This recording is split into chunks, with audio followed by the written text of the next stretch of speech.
Salut, c'est Combs, j'espère que vous allez bien. Suns Lakers Game 2, mes tops et mes flops. Je vais commencer par les tops et par dire que je n'ai pas pris LeBron, qui a fait un très gros match hier soir bien évidemment, mais ça fait 18 ans qu'il fait des gros matchs. J'ai préféré mettre en lumière en fait les autres, et notamment Anthony Davis, qui a réalisé un très très gros match hier soir après son match compliqué lors du Game 1. 34, 10, 7 et 3, c'est tout ce que vous devez savoir au sujet d'Anthony Davis.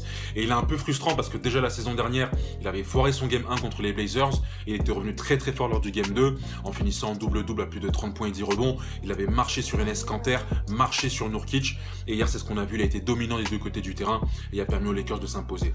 Le deuxième top, c'est Big Drum, André Drummond, 15 points, 12 rebonds, double-double, mais surtout moi ce qui m'a impressionné c'est son activité au rebond. Il a pris pas mal de rebonds offensifs, il a dominé DeAndre Ayton dans la raquette, il a surtout été très très bon dans la couverture des pick and roll et sur sa double defense sur Devin Booker. Pour un pivot de sa taille, de son poids, j'ai vraiment trouvé très actif et très mobile. Gros match de l'ancien des Cavs. Et le troisième, c'est Cameron Payne. Finalement, c'est un autre role player parce que c'était un match de role player.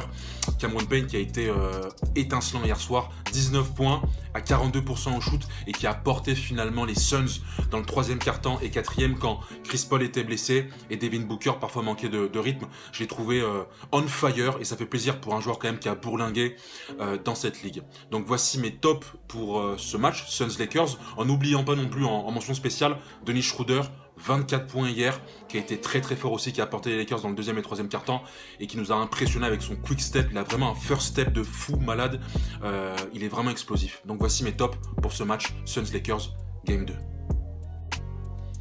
En flop, j'ai pris Jay Crowder. Crowder, effectivement, qui était dans le dur hier, qui est censé jouer ce rôle de 3&D, donc de shooter à 3 et de défenseur. Et hier, finalement, on n'a pas eu de shoot à 3, ou très peu. On n'a clairement pas eu de bonne défense. Il a tourné à 8 points, à 25% au shoot, à 16% à 3 points, 4 fautes qu'il a d'ailleurs pris très rapidement dans le match. Il a été en grande difficulté hier, il a eu des shoots ouverts, il les a pas rentrés. J'ai trouvé que Jay Crowder était pas bon hier soir. Il était en deçà de ce qu'on a pu voir, notamment dans la bubble, avec le Heat la saison dernière. Le deuxième flop pour moi, c'est la gestion du cas Chris Paul par Monty Williams, et notamment dans le quatrième quart-temps, où on n'a pas trop compris dans quel état était Chris Paul, est-ce qu'il était blessé, pas blessé, diminué, pas diminué, et finalement je pense que ça a un peu altéré, ça a un peu gêné la rotation des Suns, et notamment peut-être le jeu de Devin Booker dans le quatrième quart-temps. Pour moi il est rentré un peu tard dans ce quatrième qui était serré, et je pense qu'il aurait pu bénéficier justement d'un Cameron Payne qui était on fire pour peser un peu plus sur la défense des Lakers.